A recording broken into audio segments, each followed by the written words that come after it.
అయితే తక్కగా లేదు రాజక్క తట అల్ల అన్న పడిపించుకోదాం పని మెల్లగా రాజక్క గొంతాళ్ళు ఈడు కన్నా రాజక్క వీడికి తక్కువ అయితే లేదు జ్వరము నేను ఇప్పుడు చూడ కొంత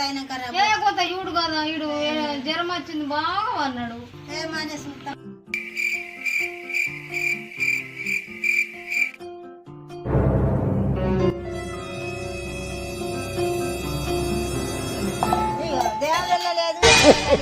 మచ్చర ముత్తు పొలాల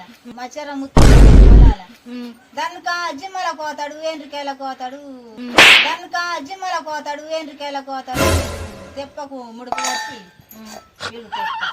తెప్పని వెళ్ళింది ఏ వారం విడాలా తెప్ప మరి శుక్రవారం మేయుడు అందరూ శుక్రవారం వేసుకున్నారు అది వరకు మంచిగా అవుతాడు మరి మంచిగా అవుతాడు ఇటు పడుతున్నది అటే పడుతున్నా ఇటే పడుతున్నది